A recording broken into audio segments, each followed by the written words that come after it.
Ora, boa noite. Vamos iniciar a nossa segunda lição do nosso curso. Como nós fizemos descrição, vamos alternar Evangelho e doutrina. O Evangelho de acordo com aquilo que Jesus deixou, através dos evangelistas, e a doutrina, abordando depois o livro dos Espíritos e o livro dos Médios. Esta nossa segunda lição do Evangelho tem a ver com o início, com o começo. Vamos começar exatamente pelo princípio. O Evangelho é o estudo na palavra dos benfeitores espirituais que dizem que o estudo deve ser para nós uma obrigação em qualquer idade ou circunstância da vida. A ignorância não conseguimos, ou na ignorância não conseguimos, como não conseguiremos enxergar o caminho real que Deus teceu para cada um de nós na Terra. E todos nós, sejamos crianças ou jovens, adultos ou muitíssimos maduros, devemos sempre estudar. O que quer dizer que, ao analisarmos o texto, nós vamos ver os Evangelhos, são 4, os 4 evangelistas escreveram muito pouco, o livro é pequeníssimo, mas também não podiam escrever muito mais, porquanto não era perceptível, não era compreensível, de facto, à época, que desenvolvesse muito mais aquilo que era a boa nova de Jesus. Como sabem, o Evangelho é a boa nova de Jesus. A palavra Evangelho é uma palavra grega, quer dizer exatamente boa nova. Então, esta passagem do livro de Emmanuel, em entrevistas, na página 84, ele expressa esta ideia, os irmãos espirituais expressam isso, é preciso estudar, é preciso entender, é preciso compreender. Então, por que o Evangelho? Na altura que Jesus foi confrontado com o deixar-nos sós, o deixar-nos órfãos, em realidade ele falou que o Consolador lembraria a sua doutrina. E, portanto, tem que haver uma abordagem daquilo que ele ensinou. Nós vamos ver as grandes lições, as grandes orientações que ele deixou. Não vos disse Jesus tudo o que concerne às virtudes da caridade e do amor, porque desprezar os seus ensinamentos divinos, porque fechar os ouvidos às suas divinas palavras, o coração a todos os seus bondosos preceitos. Quisera eu que dispensassem mais interesse, mais fé às leituras evangélicas. Esta mensagem que vamos completar é do Espírito Vicente de Paula, exatamente na codificação, numa mensagem endereçada a Kardec, que depois codificou. Desprezam, porém, esse livro, consideram-no repositório de palavras ocas, uma carta fechada. Deixam no esquecimento esse código admirável, vossos males, porvém, todos o abandono voluntário a que votais este resumo das leis divinas. Lê-lhe as páginas cintilantes devotamente de Jesus e meditai-as. Como eu disse, é realmente um texto de Vicente de Paula, no capítulo 13 do Evangelho segundo o Espiritismo. O Evangelho segundo o Espiritismo é, portanto, o conteúdo central é o Evangelho, são os 4 Evangelhos, e depois tem uma série de mensagens complementares, uma série de mensagens esclarecedoras de espíritos que participaram nesta codificação em número de umas centenas. Também lá aparece a nossa Rainha Santa, também aparece lá numa mensagem no Evangelho segundo o Espiritismo. Mas aparecem outras, como aparece também Joana de Ângeles, a Veneranda, e outros espíritos superiores, Santo Agostinho, por exemplo. Então, essa mensagem do Evangelho é de São Vicente de Paula, e fala da caridade. Reparem que é um espírito normalmente ligado à caridade e ligado ao amor fraterno. Então, é necessário entender o Evangelho de uma forma realista e de uma forma racional. Os Evangelhos foram escritos em várias épocas. Quer dizer, Jesus viveu, deu a sua boa nova, ensinou, mas não escreveu nada. A única personagem que escreveu alguma coisa sobre aquilo que Jesus falou foi Levi. E nós vamos encontrar nos textos as referências às anotações de Levi. Levi era Mateus. São Mateus era realmente o apóstolo que tinha cultura, a par de Judas, que também era muito culto. Mas é ele que, estenograficamente, para a altura era extraordinário, anotava aquilo que Jesus falava. Então, vamos ver aqui esta passagem, que é muito importante para nós percebermos os textos antigos que não refletem exatamente aquilo que foi a realidade. Os textos não refletem. Porquê é que não refletem? Porque eles foram sendo, ao longo dos séculos, atualizados, foram sendo alterados. Mas isto em todos os textos. Nós vamos ver, por exemplo, os Lusíadas foram escritos na época numa linguagem arcaica, na linguagem da época, e depois, ao longo dos tempos, tem vindo a ser atualizado. Há palavras que escreviam de uma maneira, agora escrevem-se já de uma outra maneira. E, portanto, há sempre essa atualização dos textos.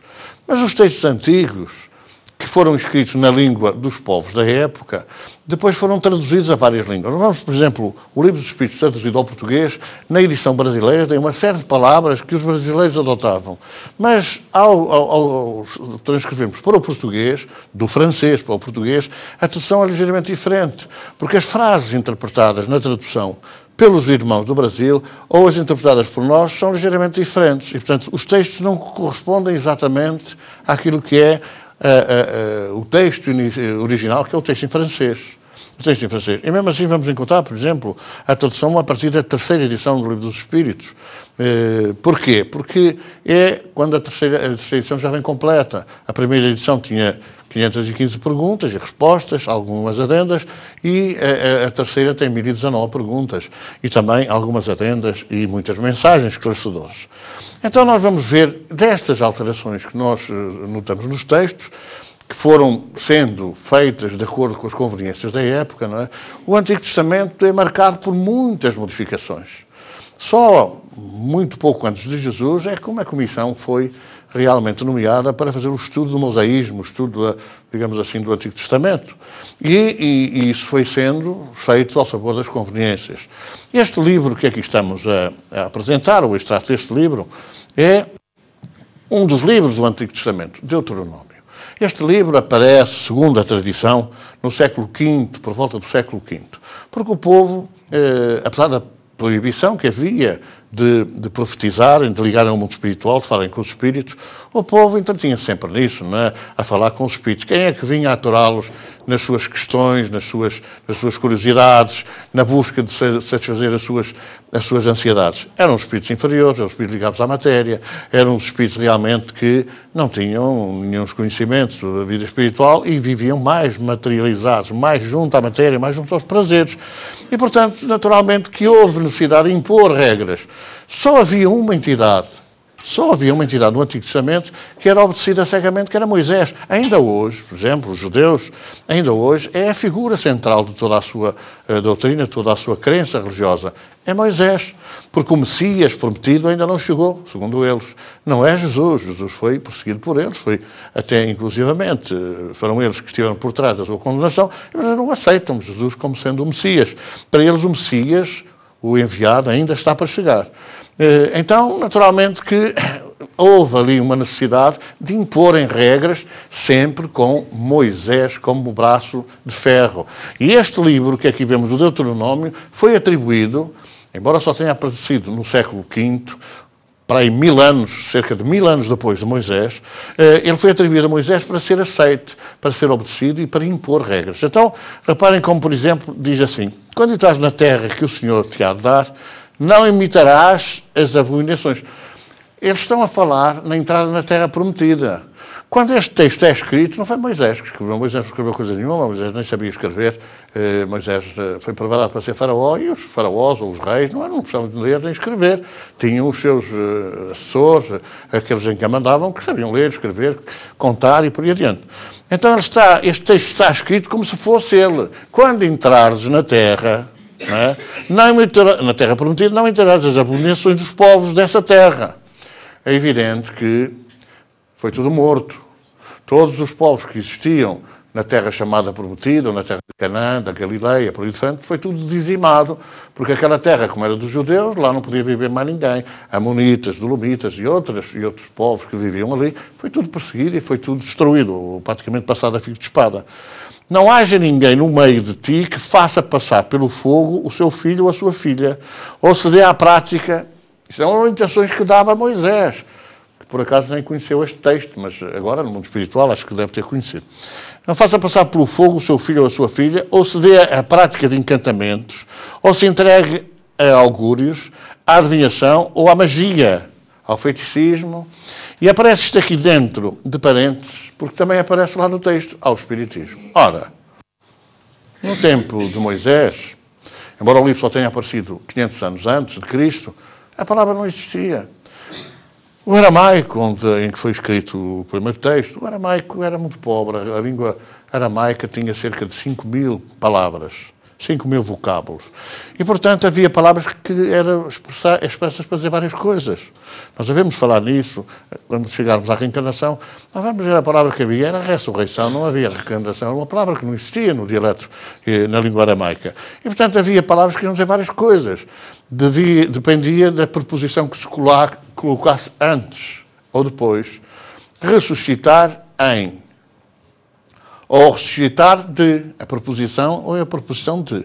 Então, quando dizia ressuscitar em o corpo, ou em a carne, ressuscitar em a carne, na contração do português, na carne, era nascer, era reencarnar.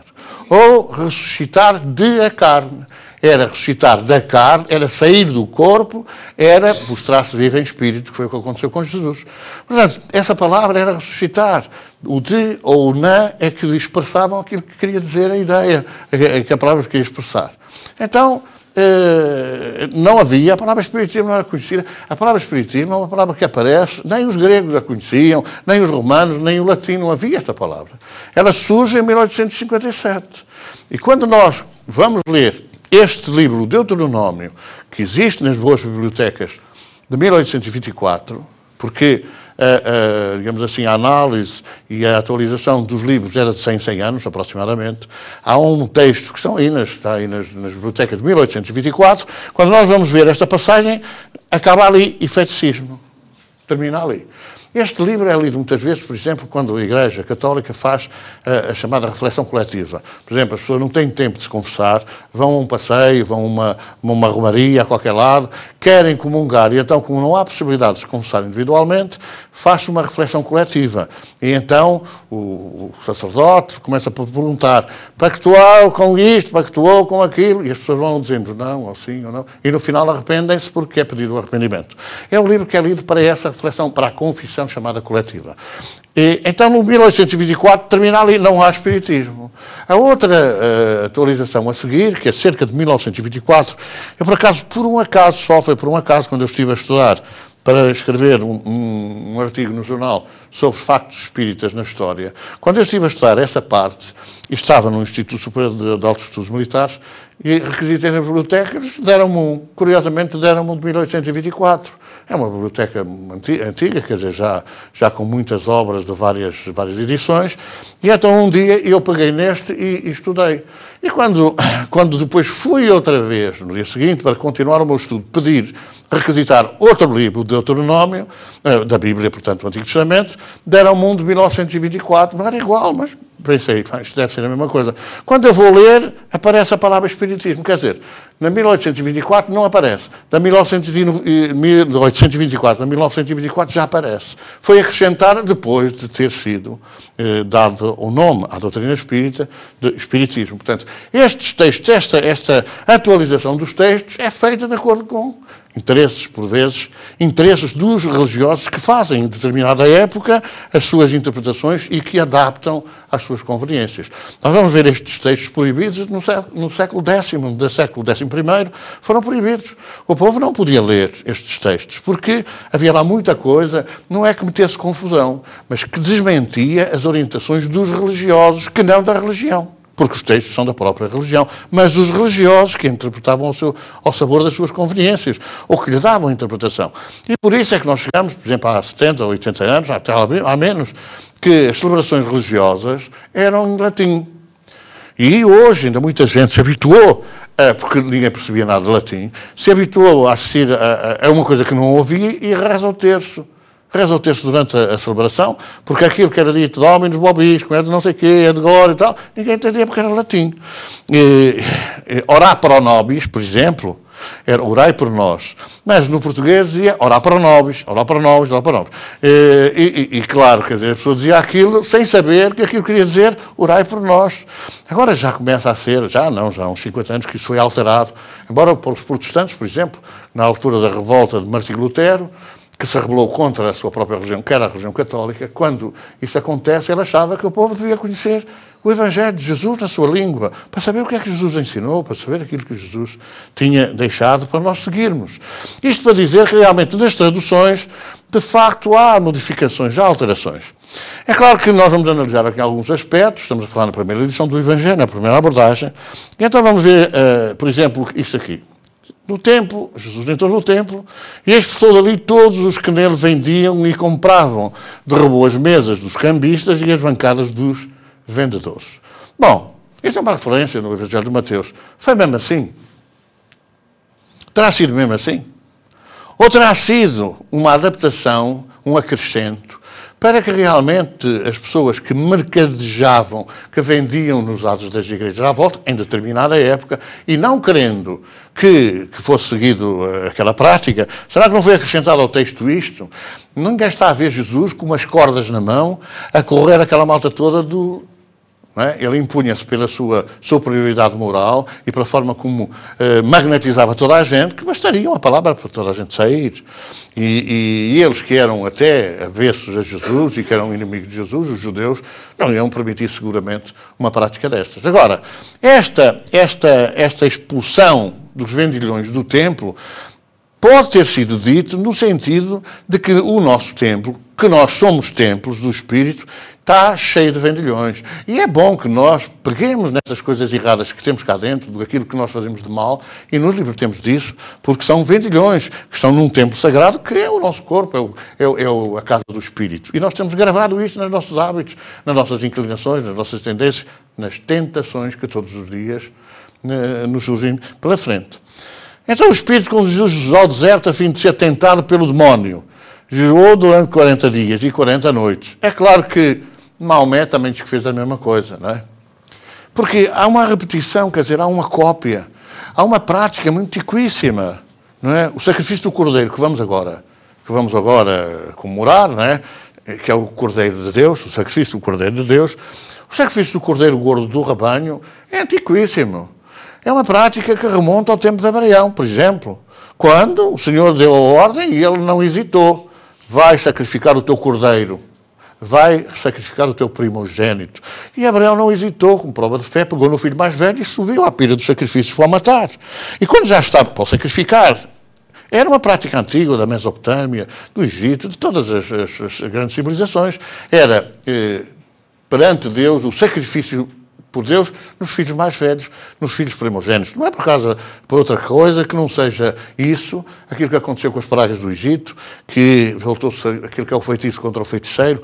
O faraó decretou a morte dos primogênitos judeus, e aquela que vem na história, aquela coisa do sangue, da cruz na porta, fez com que a peste se afastasse e fosse para onde não havia as cruzes, que eram os filhos dos egípcios, e virou-se, de facto, aquela condenação dos filhos dos judeus para os filhos dos egípcios. Então, realmente é uma coisa antiquíssima, o sacrifício do Cordeiro, da Páscoa.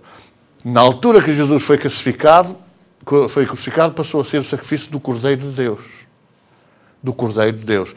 Depois voltou a coisa a modificar-se, não é? Porque já foi, não ia ser outra vez, embora se comemore o sacrifício do Cordeiro, sempre, mas agora passa a ser, as pessoas, em vez de sacrificarem o Cordeiro, dizem que comem o Cordeiro no dia de Páscoa ou almoço. Alguns até dizem que foi a última ceia de Jesus, quando toda a gente sabe que foi o pão ázimo e o vinho, naquela partilha que passou à história, como realmente a última ceia. Então o Espírito conduziu Jesus para ser tentado. Os muçulmanos também têm a tentação no deserto de Maomé. Eles têm uma cerimónia que é o Ramadão, que é de 40 dias de jejum. Mas o que Jesus falou foi 40 dias e 40 noites. E os muçulmanos têm, por exemplo, só 40 dias de jejum e depois têm 40 noites de comer a dobrar. Quer dizer, é o que está errado, porque o ensino de Maomé não era esse. Era realmente o jejum de todas as coisas que eles têm. E os muçulmanos têm uma coisa muito boa nisso. É porque eles jejum do tabaco, jejum da carne, jejum do peixe, jejum das batatas, jejum do sexo, jejum de tudo. Durante o dia. Das 6 da manhã até às 6 da tarde. Das 6 da tarde até às 6 da manhã compensam de alguma maneira isso. Bom, será que Jesus foi mesmo tentado? É uma questão que se põe. Alguns dizem assim, não, Jesus é Deus, Deus não pode ter sido tentado, Deus está acima de todas essas coisas. E há aqui umas certas contradições. Então, se fizeram Jesus Deus no século IV, porque até ali foi mesmo tentado, a partir dali é uma complicação. Como é que Deus era tentado no deserto, os espíritos inferiores que o enfrentavam dessa maneira? Foi assim. Bom, foi assim que foi colocado nos textos, nas revisões que foram feitas. A razão diz-nos que não deve ter sido assim. Não é? Embora Jesus possa ter dado como lição isso, o vencer as tentações, o dobrar as inclinações, que ele mostrou que era possível e, portanto, que nos apontou como um caminho a seguir, também dobrar as nossas tentações. E cerca de hora, são coisas que nos fazem pensar se os textos estarão ou não estarão de acordo com o original. E cerca da hora nona, Jesus clamou em alta voz, Eli, Eli, lema sabachthani, isto é, meu Deus, por que me abandonaste? Bom, quer dizer, das duas uma, ou ele era Deus e não ia falar para ele, não é? Porque se foi eleito Deus, se era Deus, no século IV, como é que ele ia dizer Eli, Eli? Então ele não era Deus. É uma prova, por um lado, que de facto ele sempre disse não era Deus. Deus é o Pai, é perfeito e por aí adiante. De outra forma, então ele sabendo, sendo o enviado de Deus, do Pai, sendo o Filho, ele sabendo realmente da justiça que lhe estaria, ou melhor, da missão que lhe estaria entregue para ele dar uma lição a toda a gente por todos os séculos, ia fazer esta demonstração de dúvida, porque me abandonaste. Há quem diga, alguns investigadores, que esta frase não foi de Jesus, foi de um dos ladrões. Porque quem é que ouviu? Ora, os apóstolos não ouviram, porque foram todos embora. Nós vamos ver aqui esta referência de Mateus. Ora, Mateus não estava lá. O único apóstolo que lá estava era João. E vamos ver daqui um bocadinho que João escreveu o seu evangelho muitíssimo mais tarde. Aliás, o primeiro evangelho que vem a público é o evangelho do cristão mais novo, que era Marcos, que foi discípulo de Paulo. Portanto, não conviveu com Jesus, não conheceu Jesus, pesquisou, investigou aquilo que ele quis investigar e publicou. Foi o primeiro a publicar. Os outros foram ainda mais tarde por aquilo que se dizia, porque foram buscando aquilo que passava de boca em boca sobre aquilo que tinha sido a epopeia de Jesus. Então Mateus não estava lá. Contaram-lhe que esta conversa existiu lá no Gólgota. Mas quem foi que falou? Quem é que falou? Foi Jesus ou foi o bom ladrão? Porque o mau, nós sabemos que não foi isso que disse. O mau que disse, salva-te e salva-nos, não foi? Então nós temos que realmente pensar bem, raciocinar um pouco. Dizer assim, o Evangelho é falso. Não, o Evangelho não é falso. O Evangelho é verdadeiro. Os acrescentos é que podem ter sido de acordo com algumas conveniências. Por exemplo, há um Evangelho que fala no Magnificar.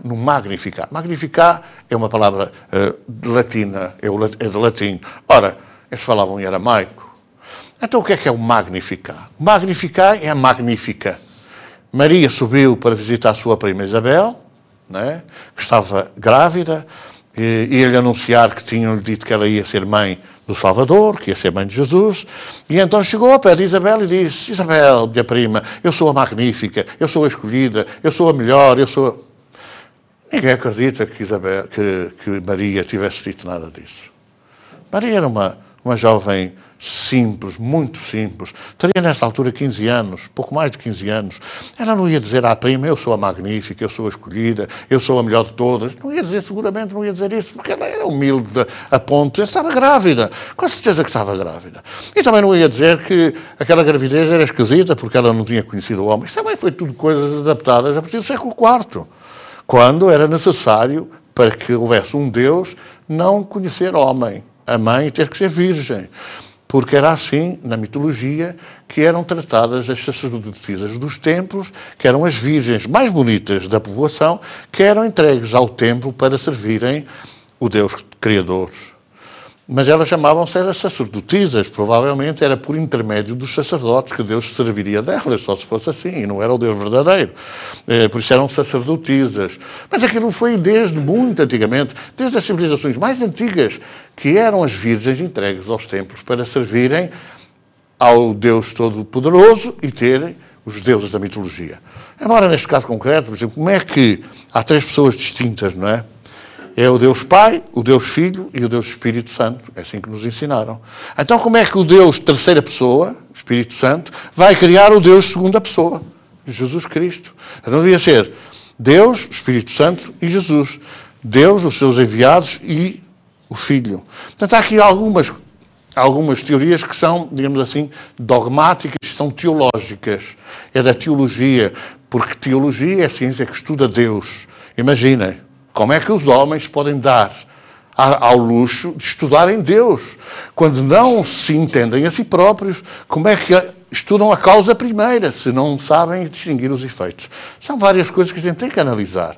E vamos analisar determinados aspectos dos textos que não devem corresponder à realidade, que não ao texto em si, naquela cerne fundamental, que são as grandes lições que Jesus deixou. Ora, um dos malfeitores que tinham sido crucificado ou condenado à crucificação, insultava-o dizendo: não és tu o Messias? Salva-te a ti mesmo e a nós também.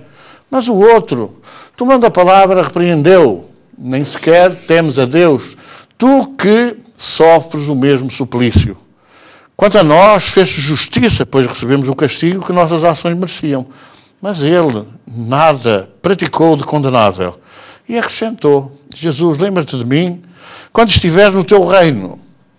E respondeu-lhe: em verdade te digo, hoje estarás comigo no paraíso. Bom, em verdade te digo, hoje estarás comigo no paraíso.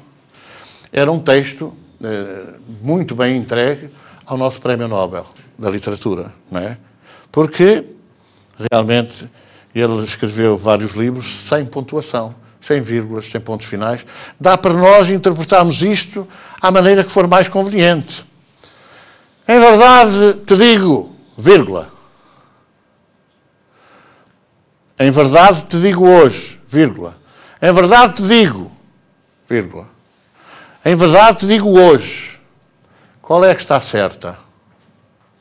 Para já, é histórico. Os ladrões não morreram naquele dia. Não desencarnaram naquele dia. Jesus desencarnou, foi acelerado à sua morte, pela lança que lhe foi espetada, etc. Foi acelerada, exatamente. Falaremos disso, eventualmente, no momento próprio. Porque aquele homem que tinha a lança, que estava a esfiar os soldados junto ao Gólgota, era exatamente também aquele militar das legiões romanas que tinha pedido que Jesus curasse o seu servo, que estava a morrer. Não é? E que vem na sequência dessa conversa ele a dizer: tu não precisas ir à minha casa, diz uma palavra e o meu servo será salvo. Que hoje tem uma oração na igreja que é: Senhor, eu não sou digno que esteja a minha morada, mas diz uma palavra e o servo salvo. Este diálogo com o centurião, esse centurião terá sido exatamente aquele que espetou a lança, porque ele sabia de como era horrível a morte ao sol. E era por inanição, era por ficar sem água no corpo, era uma coisa horrível, uma asfixia tremenda. E então o vinagre, por exemplo, que também mata mais a sede do que a água pura, ele dava a tal esponja molhada em vinagre para lhe matar a sede. E acelerou com a lança, que mais tarde viria a ser famosa, a chamada lança do centurião Longinos, que era o nome dele. Essa lança apressou. Mas agora, qual será a realidade? Se eles não morreram naquele dia, então Jesus, ao dizer: eu te digo, vírgula, hoje estarás comigo no paraíso, enganou-se, porque naquele dia o bom ladrão não morreu. Não morreu. A morte por crucifixão, e eles não foram pregados na cruz ou no madeiro, eles foram amarrados. Era uma condenação à morte natural e vulgar naquela época. A crucifixão, mas assim, porque eles ficavam ali ao sol, à noite, ao sol e à noite, e a morte diziam que era uma morte horrorosa. Então é provável que Jesus não tenha dito assim: eu te digo, hoje estarás comigo no paraíso, mas sim, em verdade te digo hoje, agora, entrarás um dia comigo no paraíso. Que era o mais certo e o mais justo e o mais racional e lógico. Então esta vírgula foi colocada ao sabor das conveniências. E vamos fazer aqui um parênteses para dizer o seguinte: os espíritas somos reencarnacionistas, o que quer dizer que nós não temos nenhuma dúvida que estamos aqui depois de termos cá estado outras vezes, muitas vezes, ao longo destes séculos anteriores, séculos que passaram. E, portanto, quem protagonizou toda esta deturpação, todas estas alterações, fomos nós. Ou melhor, muitos de nós, outros talvez, ainda não tenham aderido à doutrina espírita. Mas muitos de nós lá estivemos a deturpar isto, sentados como uns grandes púrpuras, uns grandes coisas na cabeça, a comer aquela carne assada na areia, aquelas coisas. Tivemos nessa coisa, papas e bispos e pastores, sem ser pastores, por diante. Portanto, foram nós, não foram os outros malandros. Ao longo dos séculos já fizemos miséria, fizemos muitas maldades, cometemos muitos crimes. E agora, se calhar, muitos de nós têm que dar o dito por não dito e dar testemunho público da sua modificação. O batismo, que é a afirmação pública da transformação. Então é muito provável que, de facto, tenha sido, enfim, quer dizer, isto alterado, deturpado por nós, por conveniência. Hoje, vais comigo para o paraíso. Mas ele não morreu, enganou-se. É a mesma coisa que Maria, na cova da Iria, dizerem para as crianças, a Rússia vai se converter. Ok, é um absurdo, não é? É um absurdo, porque a Rússia só foi comunista em 1917, em outubro de 17. E a senhora disse isso antes do dia 13, foi a última aparição. Portanto, ela não sabia que a Rússia era cristã. Sabia, portanto, não podia dizer que a Rússia se ia converter. Agora, quando aquilo foi divulgado em 32, 15 anos depois, já era comunista. Então, alguém pôs lá distraidamente que a Rússia se iria converter. Então vejam que os textos que havia, as anotações que havia, eram deste Levi, Mateus. Não havia mais nada. Ninguém sabia escrever. Ninguém sabia escrever. E os que sabiam escrever não estavam lá, não eram seguidores, não eram discípulos. Levi Mateus era. E era estudioso, e era conhecedor, e era muito culto. Então ele anotava, mesmo as duas anotações. Mais tarde, quando as perseguições começaram, digamos assim, a abrandar, então começaram a corrigir os textos. Alguns deles investigaram, foram junto do povo, ouviram o que é que tinham para dizer, as histórias que tinham para contar. Mas o povo diz que quem conta um conto aumenta um ponto, e há muita coisa que foi acrescentada, às vezes, de uma forma, digamos assim, mitológica, uma forma espetacular, de ficção, porque as pessoas iam acrescentando. Então, há os textos das grandes lições que vêm no Evangelho, que pode haver mais vírgula, menos vírgula, uma palavra ou outra, mas correspondem em profundidade às lições que Jesus deixou. E é verdade que Jesus utilizava sempre as práticas, digamos assim, vulgares da sociedade, dos aspectos agrícolas, dos aspectos da vivência das pessoas, que na altura, por exemplo, havia a poligamia, cada homem tinha várias mulheres, e ele utilizava muito para dar as grandes lições, nomeadamente, por exemplo, a palavra das 10 virgens, ou a palavra das noivas, não é? Que fala o Evangelho, o Senhor veio buscar as 10 noivas. Porque era um hábito que, na altura, um homem tinha várias mulheres, e era mais fácil dizer ao povo como é que se vivia no mundo espiritual aplicando aquilo que era do mundo material. Como também a cepa e a videira, não é? Ou a figueira que secava. Tudo isso ele aproveitava daquilo que era a maioria do povo, que eram agricultores, das suas lições, dos seus conhecimentos, para explicar aquilo que era da vida espiritual. Portanto, é Mateus que faz essas anotações e guarda. E depois aparece então Marcos, entre 60 e 80, o primeiro evangelho que aparece. A primeira boa nova, segundo São Marcos, não é? Porque é assim, Evangelho de segundo São Marcos, não é Evangelho de Nosso Senhor Jesus Cristo, segundo São Mateus, que é o que leem nas igrejas. Não é Evangelho de Nosso Senhor Jesus Cristo, é o Evangelho de Nosso Senhor Jesus Cristo, segundo um dos evangelistas, de acordo com aquilo que eles foram publicando. Então, Mateus e Lucas só publicam entre 80 e 98. Entre o ano 80 e 98, o primeiro século. E depois aparece João no ano 110. E este Evangelho é histórico, é publicado sem os últimos 2 capítulos. Quem lê o Evangelho de João, que é dividido em 2 partes, uma parte da vida de Jesus e outra depois de ele ter, digamos assim, ressuscitado, quem lê o Evangelho vai ver os 2 últimos capítulos que a forma de escrever é diferente. Não é a mesma pessoa que escreveu. Porque realmente ele já tinha desencarnado. Vamos ver, João tinha, quando Jesus foi crucificado, 16 anos.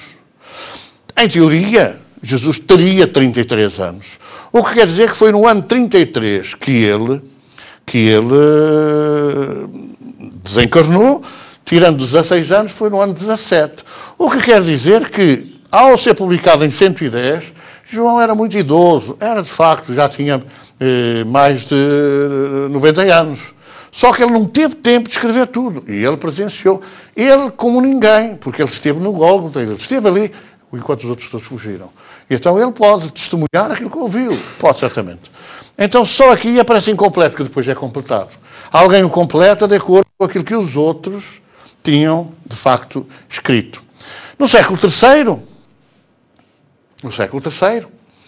vamos falar, o ano 200 e tal, havia naquela região 44 evangelhos.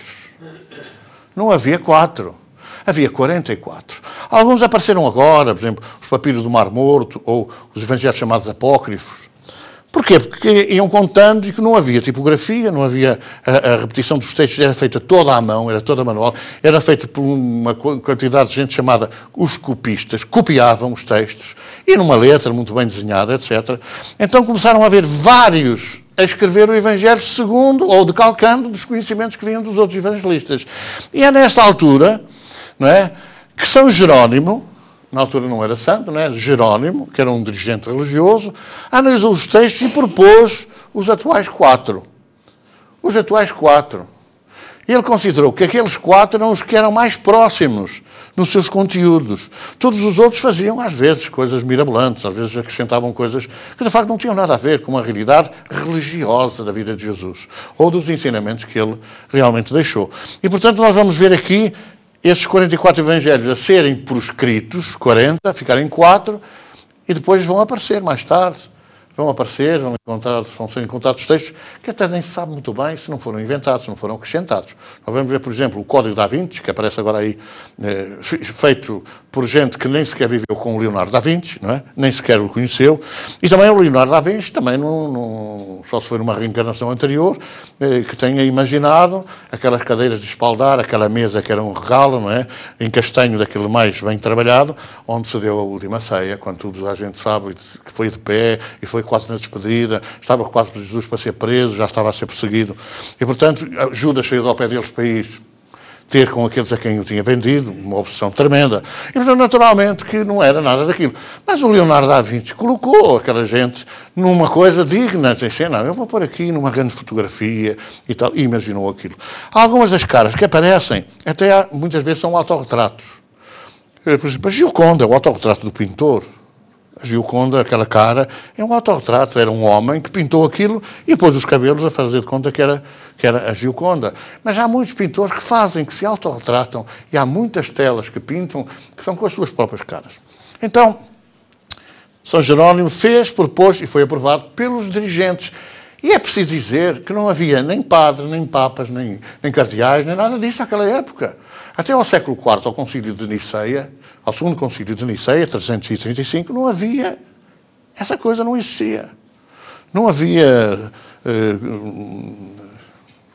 formação de padres, não havia formação, não havia nada disso.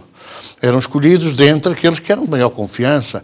Quando Paulo percorreu a fronteira das igrejas, ele não tirava curso, ninguém tirava nenhum curso de formação. Ele escolhia o casal que lhe fosse mais de maior confiança para entregar a orientação, a divulgação da mensagem da Boa Nova de Jesus a eles, e eles multiplicar-se-iam em trabalho para divulgarem a mensagem. Não eram nomeados, nem padres, nem nada disso. Aliás, era um casal. Ele não fundou a igreja na Grécia porque não arranjou um casal, só arranjou um homem. E ele fazia questão de ser um casal, porquê? Para não andarem em confusão uns com os outros, não é? Como agora acontece. A mulher vem ao centro espírita, o marido não quer. O marido vem ao centro espírita, a mulher não quer. E para não haver essas tricas naquela época, então tinha que ser o casal, que aí não havia dúvidas, iam os dois. Pois bem, esta questão está mais ou menos posta, claro, para não haver dúvidas, quero que não haja dúvidas, sobre a origem dos evangelhos, sobre a origem da Boa Nova de Jesus. E também termos a noção que há coisas nos evangelhos que não têm nenhum interesse. São coisas decorativas e foram introduzidas lá, por nós, certamente, com determinados interesses, para justificar determinadas orientações que os dirigentes religiosos impunham-nos ao povo que não conhecia nada, não tinha cultura. Nós, no início do século XX, as mulheres não podiam estudar. Em Portugal, a primeira médica era uma senhora espírita, que foi a primeira senhora que formou em medicina no primeiro quartel do século XX. Mas até aí não iam estudar. Kardec utiliza-se das jovens médiuns. Diz assim, agora, os jovens não podem ser médiuns. Não devem ser porque estão na sua formação, estão na criação de condições para o seu futuro e não devem ser retiradas dos seus estudos, da preparação do seu futuro, para agora dedicarem à mediunidade e depois falharem. Mas na época de Kardec, as meninas não estudavam, não podiam ir para a escola e, portanto, aos 13, 14 anos, A Rainha Santa casou com 12. Aos 13, 14 anos já tinha uma formação muito grande no lar. E daí que fossem as crianças mais fiéis, não teatralizavam, não inventavam. Por isso Jesus dizia que não se parecia com estas crianças. Mas o Kardec utilizou médias muito novas. Médias muito novas. As mais velhas já tinham determinados hábitos, determinados vícios e não ofereciam garantia de fidelidade aos textos que iriam receber. Então vamos ver aqui, num grande amplexo, as figuras do Evangelho. Desde logo Jesus de Nazaré. Não é? Jesus de Nazaré, enfim, quer dizer, a religião ganha nova dimensão. Isto é uma frase na Evolução em Dois Mundos, de André Luiz. Com Jesus, a religião, como sistema educativo, alcança iminência inimaginável. Como, vamos ver, como sistema educativo. É claro que, por exemplo, aqui há muitos anos atrás, antes do 25 de Abril, havia uma cadeira de religião e moral. Religião e moral. Pois bem, mas e as outras religiões? E moral, toda a gente tem, até os materialistas têm moral. Toda a gente tem. Então, esta coisa da religião e moral devia ser dada com um sentido geral e independente do termo. Todas as religiões são boas. Os religiosos é que podem não ser, ou podemos não ser. Uma coisa são os religiosos e outra coisa é a religião. E há muita gente que deturpou a religião, como eu disse outra vez há pouco, por conveniências. Isto é num livro, Evolução em Dois Mundos, que faz parte daquela bibliografia que nós demos na última aula, que está disponível para a gente ir consultar e realmente para estudar. A pergunta 625 do Livro dos Espíritos, pergunta Kardec aos Espíritos, qual o tipo mais perfeito que Deus tem oferecido ao homem para lhe servir de guia e modelo? Há aí uns espertos, quer dizer, também há uns espertos, que acham que Jesus é mais um profeta, pronto. Os judeus acham assim. Que os espíritas achem assim é que está completamente errado. Porque os espíritos respondem, Jesus, qual o espírito mais perfeito, o tipo mais perfeito que Deus tem oferecido ao homem para lhe servir de guia e modelo? Com certeza, pois ele é o governador da terra e o exemplo vem de cima, não é? Naturalmente que ele é um modelo e guia. Ele mais tarde vem a dizer no Evangelho, eu sou o caminho, a verdade e a vida, e ninguém vai ao Pai senão por mim, porque ele aqui apacenta ao rebanho. Eu sou o bom pastor. Há várias referências no Evangelho, na Boa Nova, que fazem dele o exemplo, não é que fazem dele o fanfarrão, que agora eu é que sou bom, e mais assim, mais assado. Não, ele é o exemplo naquilo que ele transporta de cultura e de ensinamento. É a tal pergunta 605 do Livro dos Espíritos. Portanto, Jesus de Nazaré é a primeira figura. É a primeira figura. Jesus, modelo e guia, Jesus, governador da terra. Modelo e guia e o governador. E, portanto, é escusado que nós não podemos fugir disto. Quem achar que o Espiritismo não tem Jesus como modelo e guia, tem que se matricular noutra coisa qualquer, religião, que são todas muito respeitáveis, e pode qualquer pessoa ser boa em qualquer religião, que não há problema nenhum. Agora, o espírita que quer ser espírita, Jesus, está no topo. É o timoneiro, é ele o modelo e guia, e aquilo que ele deixou, e aquilo que ele trouxe à Terra, deve ser estudado.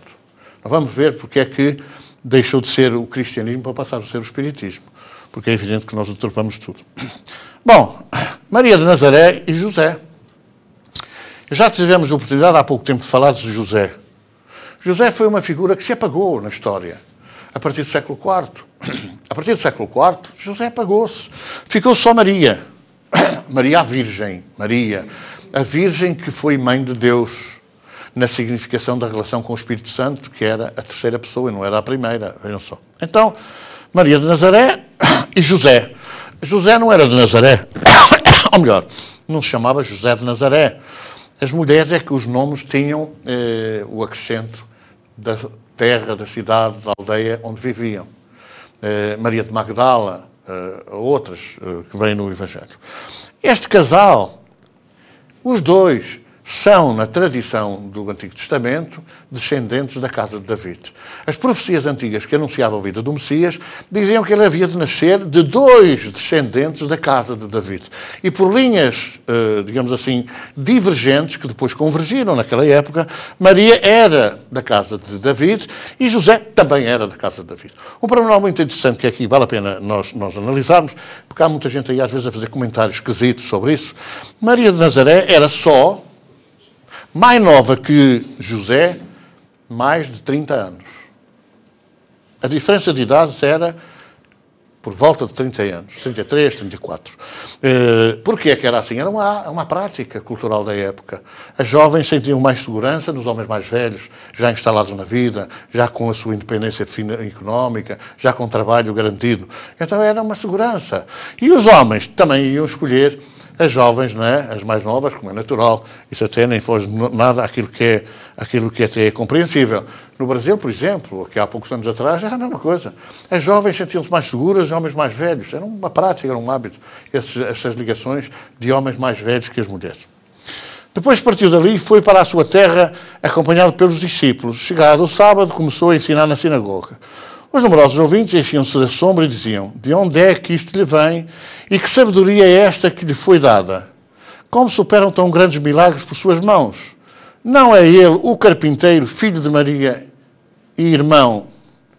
Não é ele o carpinteiro. Há textos que falam: não é ele o filho do carpinteiro. Só que nesta época o pai já tinha desencarnado, já tinha falecido há 15 anos ou há 16 anos.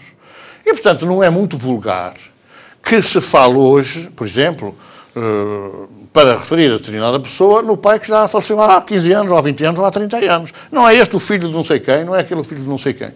Então, ele era carpinteiro. Aliás, ele tinha aprendido a arte de carpinteirar, da carpintaria, exatamente com o pai. E depois foi isso que lhe serviu para manter a família, porque com 14 anos a mãe ficou viúva e ficou com mais os irmãos, naturalmente que alguém tinha de trabalhar. E então ele, de facto, aprendeu esta arte de carpintaria para realmente ajudar.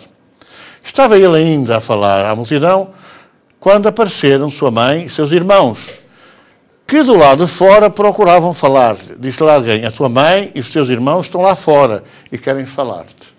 O Evangelho de Marcos, vamos falar naquilo que vem aqui, Marcos no capítulo 6, podem lá ir ver, diz que os irmãos são Tiago, José, Judas e Simão. Não tem a ver nem com Simão Pedro, nem tem a ver com Judas Cariotes. Era uma palavra vulgar, um nome vulgar, Judas, naquela época. Tiago, José, Judas e Simão era o nome dos irmãos. Está ali tua mãe e teus irmãos. Diziam os textos que, embora as mulheres não tivessem dignidade para terem nome, não é? Que uma se chamaria Miriam. Era a época, o nome de Maria era Miriam, não era Maria. Mais tarde é que aparece o nome de Maria, 2 séculos. Aí uma grande confusão, que aparece num sarcófago lá num cemitério qualquer, aparece uma caixa, uma urna, que diz lá Maria de Nazaré. Não, era Miriam. Não era Maria, era Miriam. Aqui em Portugal, tudo bem, pode ser Marias, mas a palavra que expressavam os arameus naquela época era Miriam. Então, Miriam era a mãe. E os irmãos, não é? E os irmãos eram Tiago, José, Judas e Simão. As irmãs eram, segundo alguns estudiosos, Miriam Madalena. Há uma confusão aí também no canal de História que diz Miriam de Magdala. Não. Miriam de Magdala não era a irmã de Jesus. Era a meretriz de Magdala. A prostituta de Magdala. Maria Madalena era a mulher adúltera, que tinha vários homens, que cometia adultério com outros homens. E o Evangelho fala nisso, a propósito de tiveste 7, mas nenhum era o teu.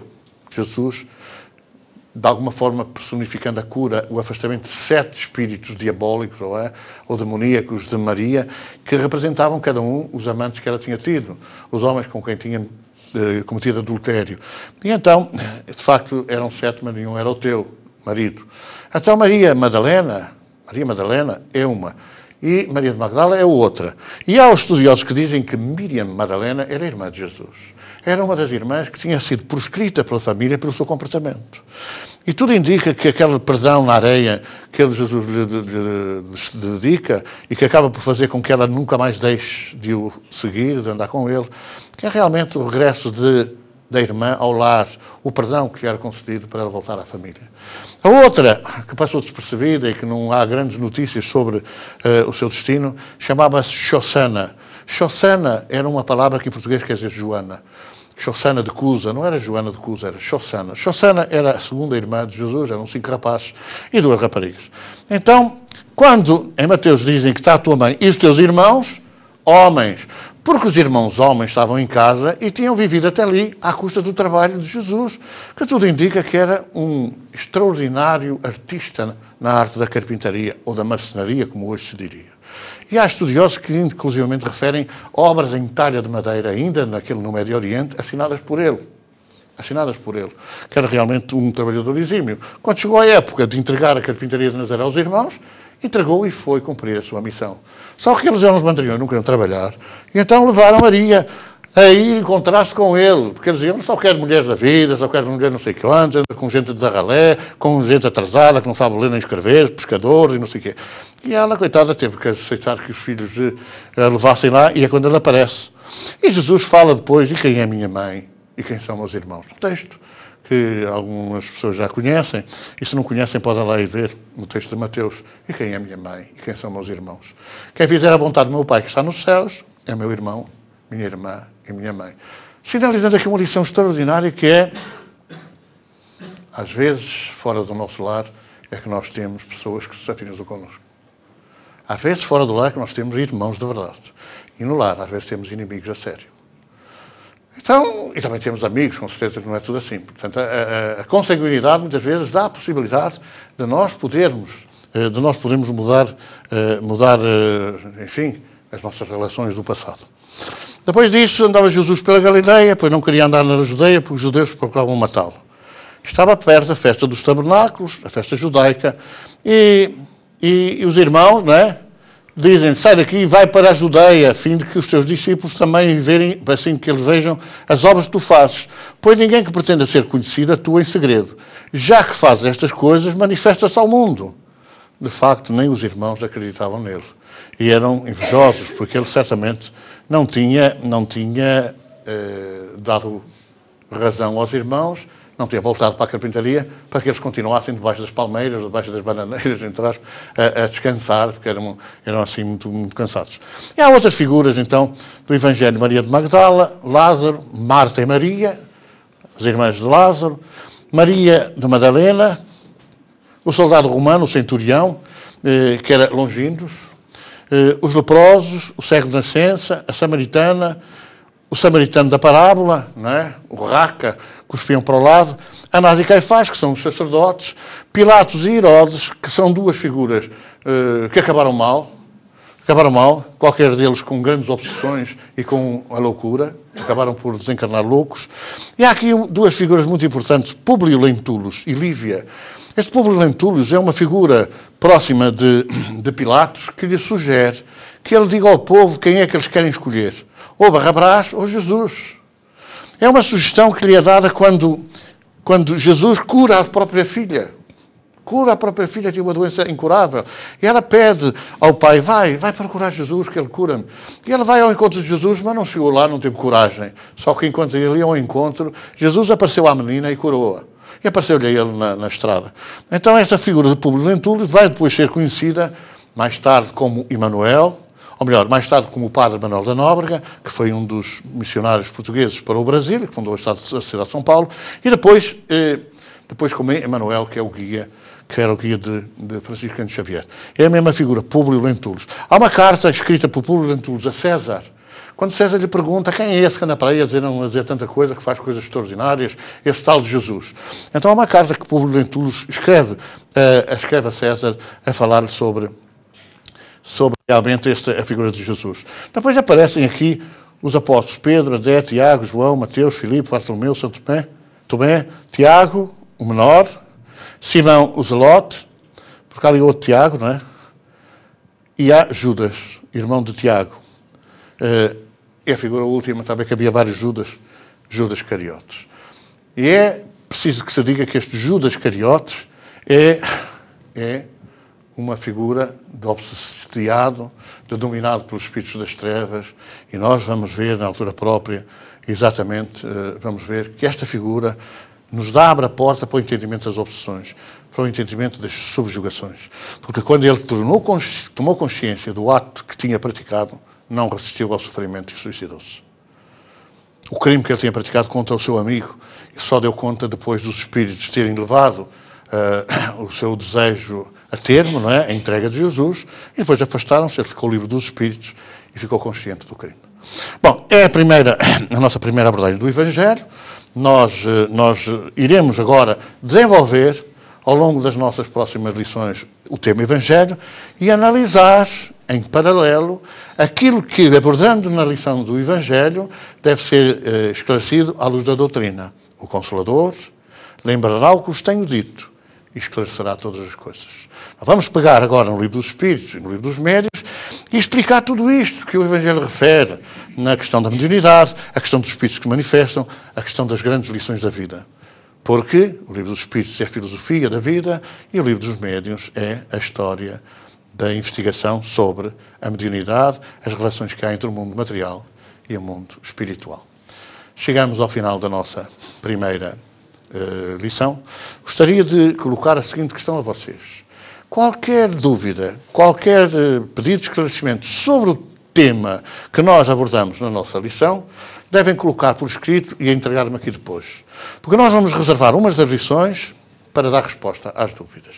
Uma vez que, naturalmente, no desenvolvimento de cada lição, fica muito difícil arranjar, ou então temos que falar aqui a galope, fica muito difícil responder ou arranjar tempo no final para nós podermos responder. Seria necessário 1h30 e nós não temos esse tempo. Vamos despedir-nos aqui até à próxima semana, onde, de novo, estaremos para a lição da doutrina, sobre esta parte do Evangelho. Aqueles que nos veem, uma boa noite.